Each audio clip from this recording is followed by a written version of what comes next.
마태복음 28장 1절로 20절까지의 말씀을 한 절씩 교독합니다. 제가 먼저 1절부터 먼저 교독하도록 하겠습니다.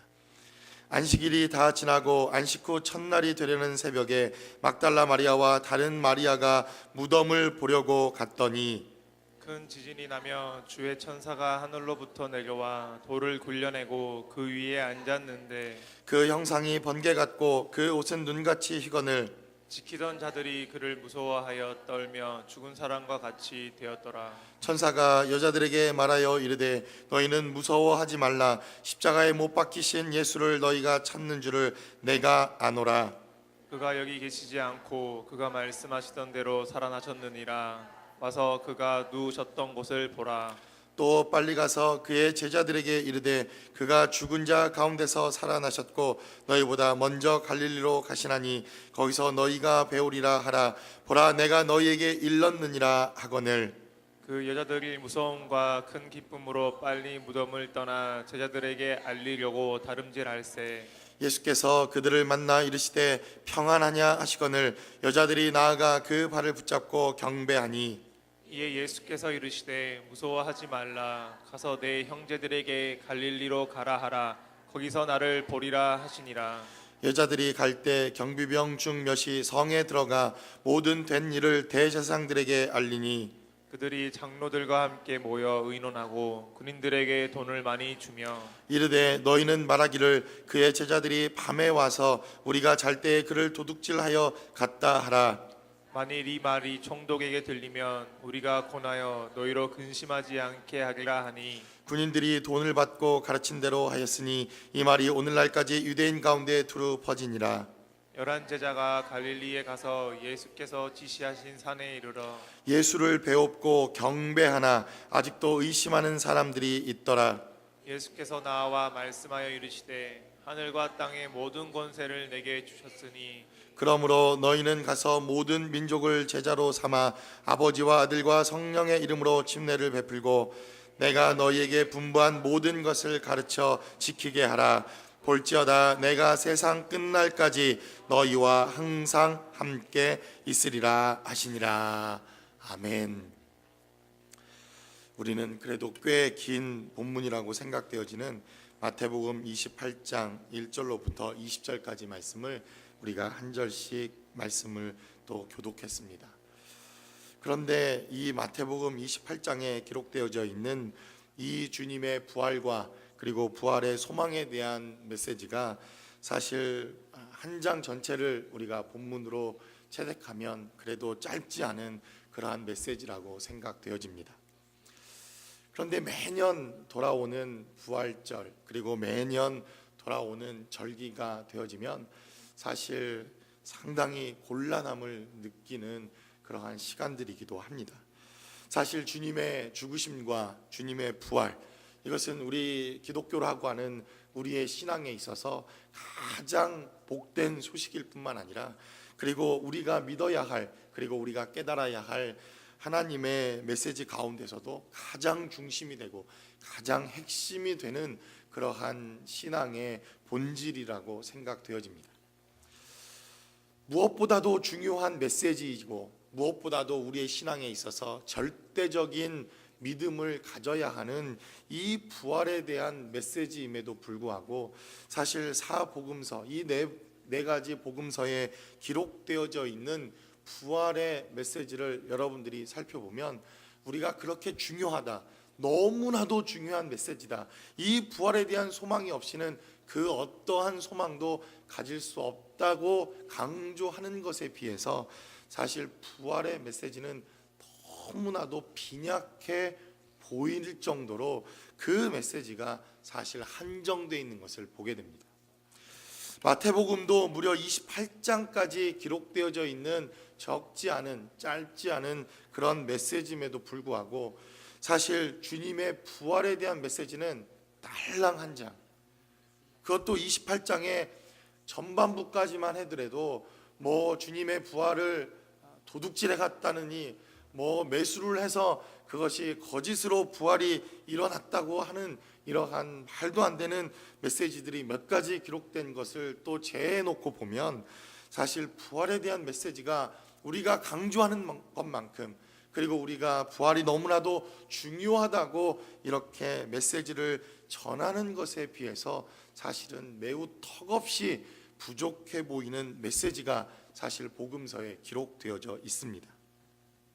마태, 마가, 누가, 요한복음, 이 사복음서에 기록되어져 있는 복음서에 기록된 이 부활의 메시지를 사실 몇 년만 전하고 나면, 몇 년 동안만 부활에 대한 메시지를 하고 나면 사실 또다시 동일한 메시지로 복음의 부활의 메시지를 설교할 수밖에 없는 그런 고민을 설교자들은 해야 한다는 것입니다. 사실 다행스럽게 1년 정도 지나면 1년 전에 했던 설교들을 다 기억해 주지 못하시는 우리 성도님들의 배려 때문에 제가 사실 염려 없이 설교를 하긴 하지만, 그럼에도 불구하고 늘 안타까운 것은 좀 이 부활에 대한 메시지가 그래도 각 복음서마다 서너 장씩 더 메시지가 있었더라면 훨씬 메시지를 전하는 입장에서는 보다 더 자유롭게, 보다 더 폭넓은 선택의 폭이 있지는 않았을까라는 생각을 해보게 됩니다. 다행히 지난주 그리고 이번 주까지 우리는 계속해서 생명의 삶에 기록되어져 있는 메시지를 가지고 주님의 고난과 그리고 주님의 부활에 대한 메시지를 계속해서 나누고 있습니다. 사실 본문을 정하는 것이 정해져 있어서 그리 어렵지는 않았지만, 그러나 이 부활의 메시지가 한정되어져 있는 것과 같은 이 답답한 마음들을 사실 지난 2주간 이 말씀을 묵상하고, 그리고 부활과 주님의 십자가에 대한 메시지를 묵상하면서 왜 주님은 그 부활이 그렇게도 중요하고 아주 특별한 우리의 신앙의 고백임에도 불구하고 이렇게 짤막하게 부활에 대한 메시지를 남겨놓으셨을까? 메시지를 붙들고 씨름하고 고민하고 쥐어짜보아도 결국엔 하나님의 그 심령이, 그 의도가 무엇인지 사실 깨달아지지 않았던 2주간의 삶이었습니다. 그러다가 제가 주목한 것은 16절부터 20절까지 기록되어져 있는 지상명령이라고 하는 메시지입니다. 우리가 너무나도 잘 알고 있는 이 지상명령, 선교대회나 혹은 선교사님들이 오시면 빼놓지 않고 증거되어지고, 그리고 선교사를 콜링하거나 누군가에게 선교의 사명과 소명에 대한 메시지를 증거할 때 빠지지 않고 설명되어지는 이 지상명령의 메시지를 묵상하다가 어쩌면 하나님께서 이 메시지 때문에 우리에게 부활에 대한 메시지를 더 이상 설명할 필요 없이 우리에게 이렇게 짤막한 부활에 대한 이야기로 끝을 맺은 것은 아닌가라는 생각을 해보게 됩니다. 어디까지나 이것은 저의 생각입니다. 그러나 이 지상명령을 하나하나 살펴보면 부활의 소망과 부활의 능력이 없고서는 이 지상명령을 결단코 수행할 수 없겠구나 하는 깨달음이 지난 한 주간 있었다는 것입니다. 우리는 오늘 부활의 확실한 신앙의 판가름을 결정해 줄 수도 있는 이 지상명령의 메시지를 함께 나누면서 지상명령을 통해 하나님께서 우리에게 허락하신 부활의 소명을 다시 한번 우리가 깨닫고, 그리고 그 부활의 사명을 감당하기 위해서 우리에게 주어진 이 지상명령과 이 대의명령은 무엇인지 본문의 말씀을 통하여 함께 여러분들과 나누어 보기를 원합니다. 첫 번째로 이 지상명령은 우리에게 부활의 순종과 부활의 능력이 아니고서는 결단코 이 메시지를 우리가 증거하며 전달할 수 없는 메시지라는 것을 본문은 우리에게 증거하더라는 것입니다. 우리 한번 16절로 17절까지의 말씀을 함께 나눠봅니다. 11제자가 갈릴리에 가서 예수께서 지시하신 산에 이르러 예수를 배웁고 경배하나 아직도 의심하는 사람들이 있더라. 성경은 이렇게 증거합니다. 11제자가 갈릴리에 가서 예수께서 지시하신 산에 이르렀다. 성경은 이렇게 말하며 예수를 배웁고 경배하고 있음에도 불구하고 아직도 의심하는 사람들이 있었다는 것입니다. 16절부터 기록되어져 있는 이 지상명령이 시작되는 메시지에는 하나님께서 분명히 11 제자에게 갈릴리에 가서 예수께서 지시한 산에 이르게 되었다는 메시지를 분명히 우리에게 증거합니다. 오늘 본문의 메시지를 기록하고 있는 이 마태는 12 제자를 부르시고 하나님께서 처음 사명과 소명으로 하나님의 제자로 부르신 그 제자들을 아주 꼼꼼하게 기록해 놓았던 제자 가운데 한 명입니다. 그러나 그 제자 가운데 한 명은 스스로 부활의 능력과 부활의 생명과 부활의 이 놀라운 하나님의 메시지를 스스로 거부한 채 그는 스스로 목매달아 죽게 되어지므로 오늘 부르시는 사명과 소명을 체험하고 경험케 되어지는 사람들은 바로 이 11 제자라고 하는 사실을 이 성경의 본문 기자는 우리에게 명확하게 증거하고 있다는 것입니다. 하나님께서 우리를 부르시고 제자의 삶으로 부르시고 교회로 부르시고 구원의 소망으로 우리에게 불러주셨지만 그러나 지상명령과 이 부활의 생명과 소망을 증거할 수 있는 사람은 우리의 모든 부르심에 응답되어지는 것은 아니라는 것을 본문은 우리에게 명확하게 증거하고 있다는 것입니다. 12명 가운데 1명 정도라면 사실 11명에 속할 확률이 훨씬 많지 않습니까? 그런데도 저는 지금까지 인생을 살면서 제비를 뽑으면 12명 중에 12명 중에 항상 12번째. 제비 뽑기나 무엇을 해봐도 한 번도 뽑혀본 경험이 없습니다. 심지어는 소풍에 가서 그 무슨 보물찾기 이것도 한 번 걸려본 적이 없습니다. 보물을 찾아도 꽝, 다음 기회에 맨 이런 것만 걸리는.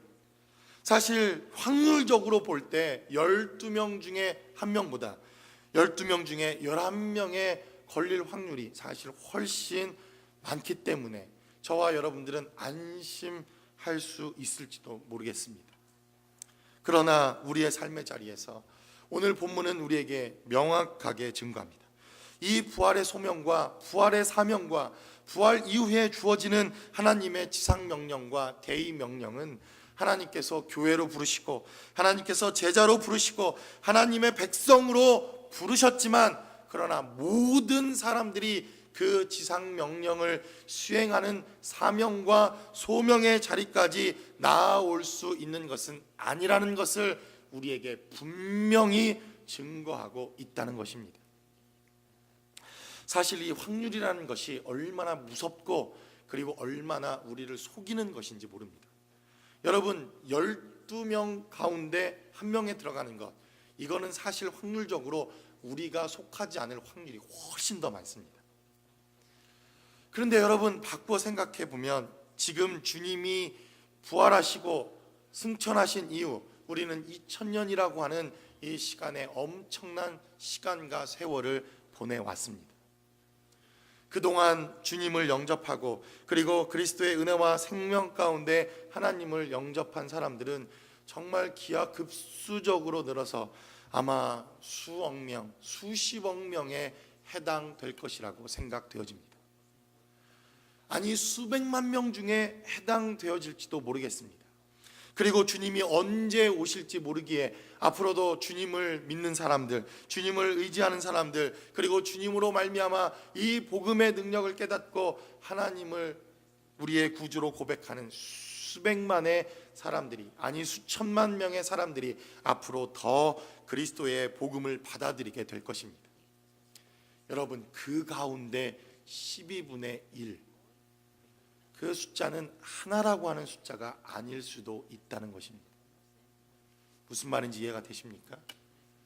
12분의 1이라고 하는 확률은 우리가 12분의 1이라고 할 때 한 사람의 확률과 숫자라고 생각되어지지만 지금까지 복음을 깨닫고 복음의 능력을 경험하고 지금까지 하나님의 메시지를 들었던 수많은 지금까지의 교회를 생각해 볼 때 12분의 1이라고 하는 확률은 한 사람을 지칭하는 것이 아니라 수백만, 수천만, 아니 수억만에 해당될 수도 있는 확률일 수 있다는 것입니다. 그러므로 그 누구도 장담할 수 없는 것이 바로 이것입니다. 그러므로 주님의 부활과 주님의 이 부활의 메시지를 확실하게 붙잡지 않고서는 주님이 부르시는 지상 명령과 주님이 부르시는 이 마지막 사명과 소명까지 그 자리까지 나아갈 수 있는 부르심은 극히 제한되어지는 부르심과 사명과 소명일 수도 있다는 것을 우리는 기억해야 할 필요가 있다는 것입니다. 17절의 말씀을 보면 또 성경은 기록하기를 예수님을 배웁고 경배하나 아직도 의심하는 사람들이 있다는 것입니다. 여러분, 이 의심병이라고 하는 것 우리는 너무나도 잘 알고 있지 않습니까?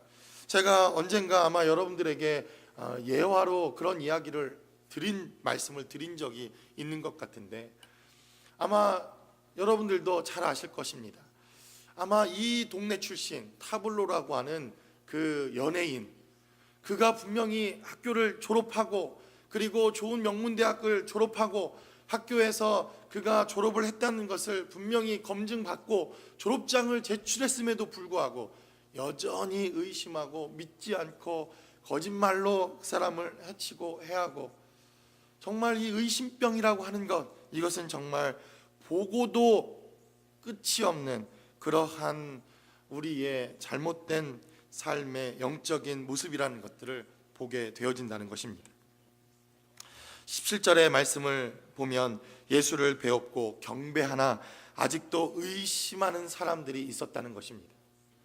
요한복음에는 특히 도마라고 하는 그러한 제자에 대하여 보다 더 명확하게, 보다 더 하나님의 말씀을 통해서 우리에게 의심하고 있는 제자들의 모습들을 보여주고 있지만, 사실 17절에 기록되어져 있는 본문의 메시지를 살펴보면 한 사람의 의심을 넘어서 보다 더 많은 사람들이 주님의 부활을 의심했던 것처럼 보여집니다. 그런데 오늘 본문에 기록되어져 있는 이 지상명령은 바로 주님의 부활과 주님의 이 지상명령을 통해서 하나님께서 다시 살아나셨음을 의심하는 자들은 결단코 순종할 수 없는 메시지라고 하는 사실을 오늘 본문의 메시지를 통해서 우리는 깨닫게 됩니다.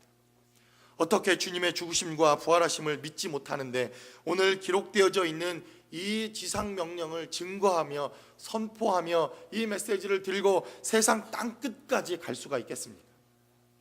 그러므로 오늘 기록되어져 있는 이 지상명령을 통해서 바로 하나님의 죽으심과 부활하심을 분명히 믿고 그 메시지에 순종할 수 있는 사람들만이 바로 이 지상명령을 수행할 수 있다는 것입니다.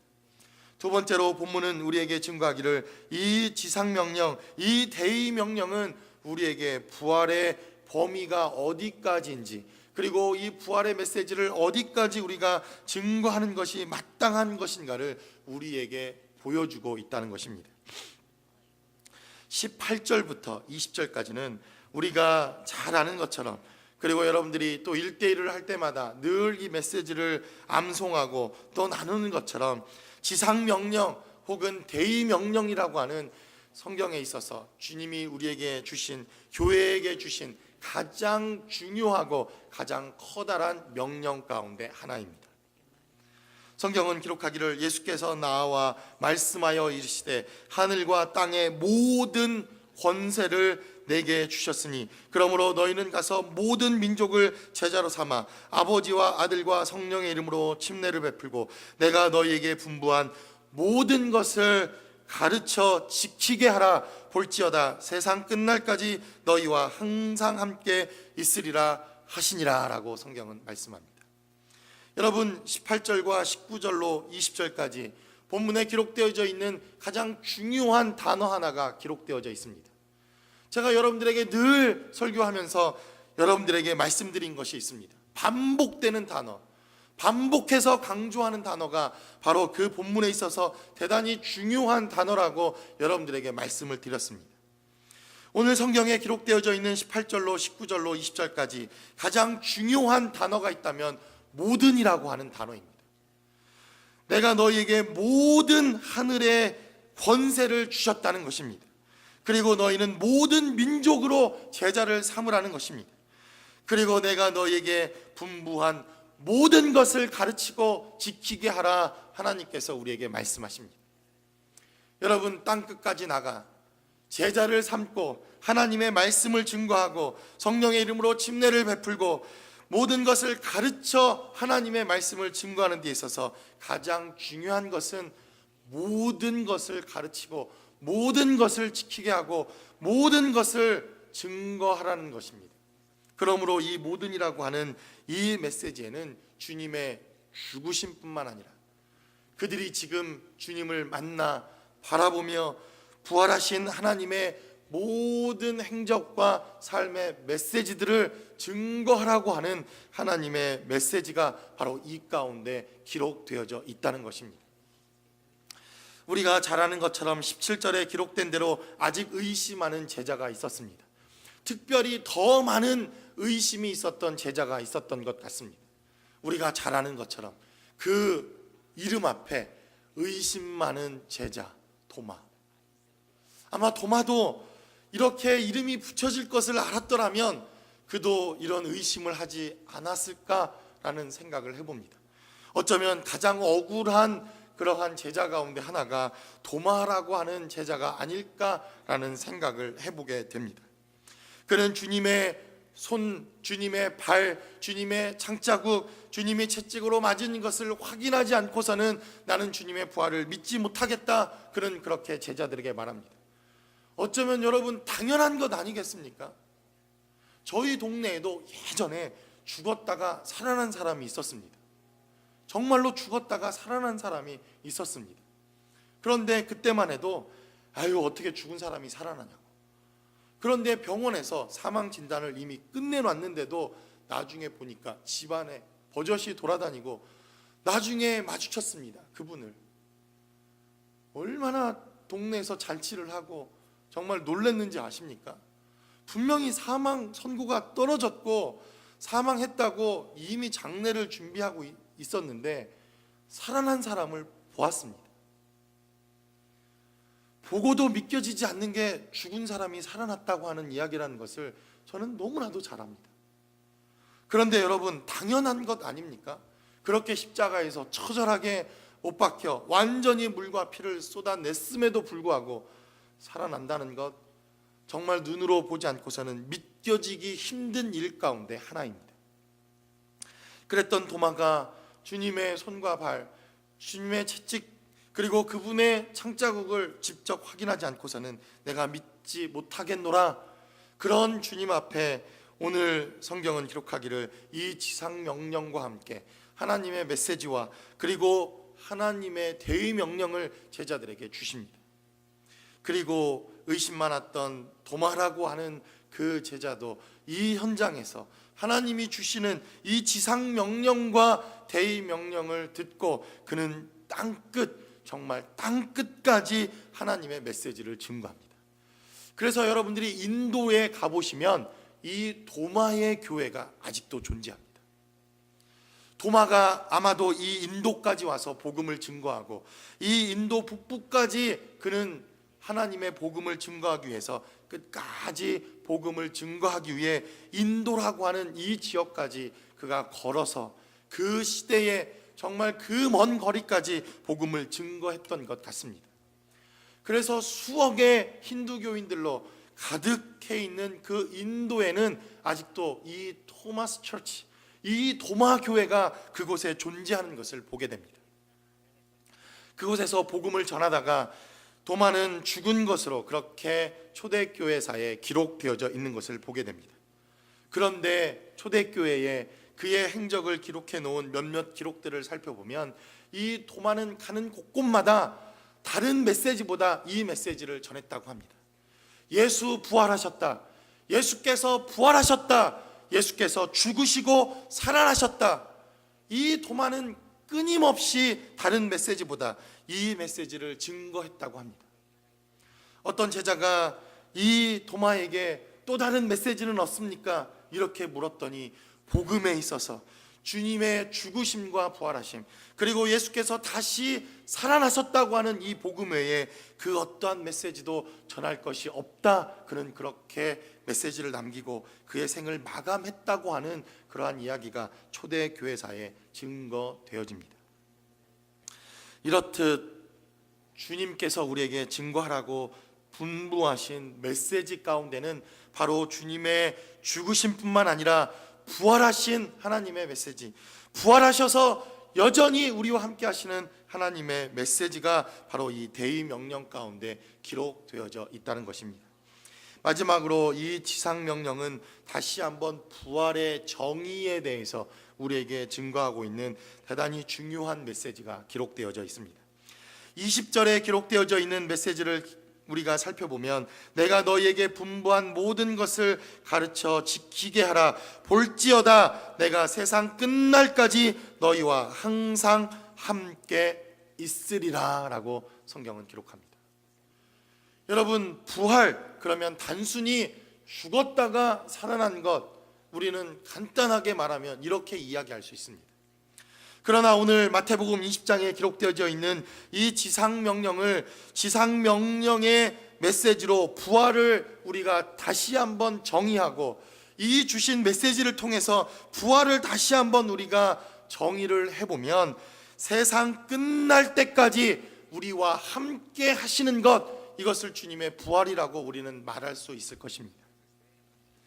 바로 주님께서 죽으시고 부활하셔서 영원히 우리와 함께 하시기에 주님은 20절의 말씀을 통해서 내가 세상 끝날까지 너와 함께 하시겠다, 내가 세상 끝날까지 너와 항상 함께 하리라.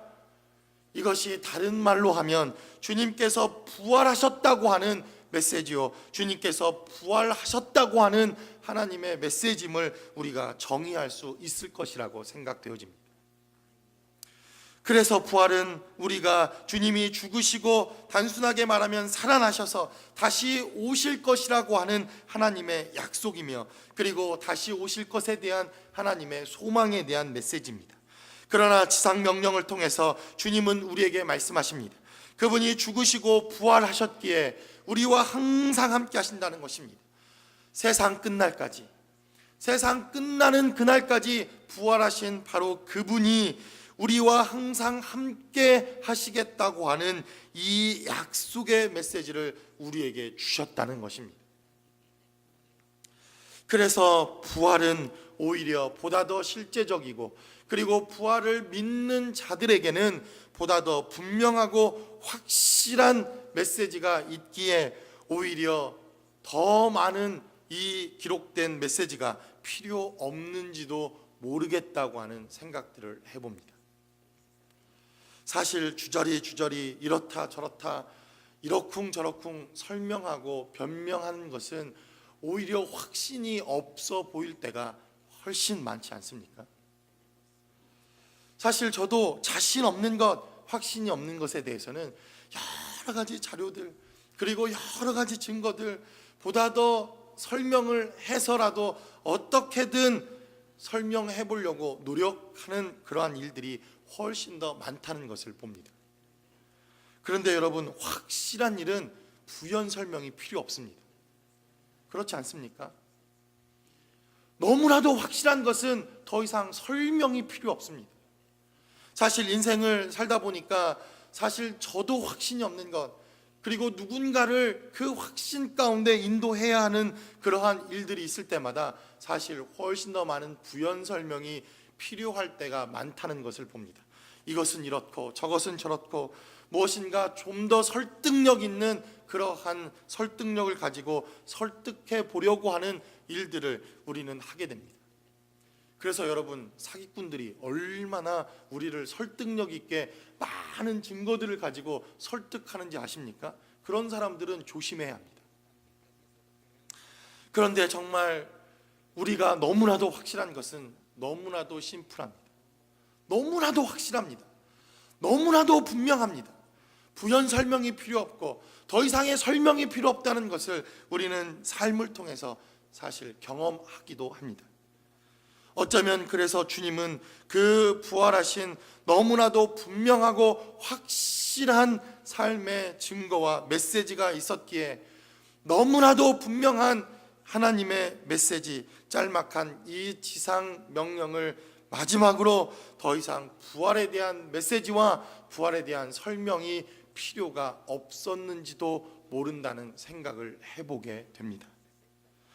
이렇듯 부활에 대한 메시지는 복음서에 기록되어져 있는 다른 여러 가지 메시지들에 비해서 너무나도 부족해 보이고 짤막해 보이지만, 그러나 사도행전에서 기록되어져 있는, 바울 서신과 또 계시록을 통하여 이제 다시 오실 주님의 부활과 메시지에 대한 이 너무나도 분명하고 확실한 제자들의 삶의 모습들을 살펴보면, 이 제자들에게 있어서 부활이라고 하는 이 메시지가 얼마나 강력하고 얼마나 확신 있고 얼마나 중요한 메시지였는가를 우리는 또한 그들의 삶을 통해서 살펴볼 수 있다는 것입니다.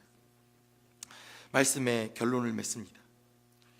부활의 분명한 소망과 부활의 분명한 확신이 있는 사람이라면 오늘 기록되어져 있는 이 지상 명령의 삶을 살아가는 사람들일 것입니다. 그들은 전혀 의심하지 않고 주님이 가르쳐 주시고 주님이 말씀하시고 주님이 분부하고 주님께서 베풀라고 말씀하셨던 이 모든 메시지를 가르쳐 지키는 자들일 것이라고 생각되어집니다. 그러므로 주님께서 이 복음서에 기록되어진 지상 명령, 계의 명령을 통해서 어쩌면 주님의 부활을 믿는 자들과 주님의 부활을 믿지 않는 자들을 가르시는 너무나도 확실한 메시지가 이 지상 명령이 아닐까라는 생각을 해보게 되더라는 것입니다. 저와 여러분들의 삶의 자리에 주님의 부활과 주님의 그 부활하심을 우리가 확실하게 우리의 심령 가운데 체험하고 경험되어지는 삶의 자리가 여러분들 가운데 있다면, 이 지상 명령을 통해서 주님의 부활을 증명해내고 주님의 부활을 증거하며 주님의 살아계심을 확실하게 선포하고 선언하는 저와 여러분들의 삶의 자리가 되어지시기를 주의 이름으로 간절히 축원합니다. 우리 시간 기도하겠습니다. 이 시간 기도할 때 주님의 죽으심과 부활하심을 우리가 많은 여러 가지 예화와 많은 것들을 동원해서 설명할 필요가 없는 것이라고 생각되어집니다.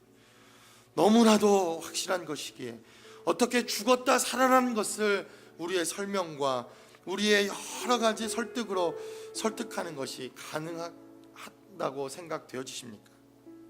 오히려 차라리 이것은 경험하는 것, 눈으로 보는 것, 우리의 삶의 자리에 체험하는 것으로는 밖에는 설명되어지지 않는 것이라고 생각되어집니다.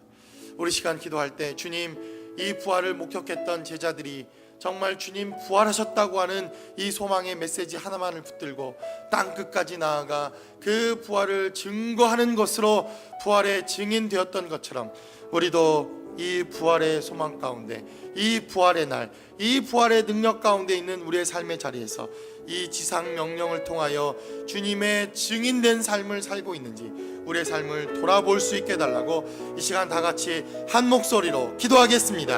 하나님 아버지, 주님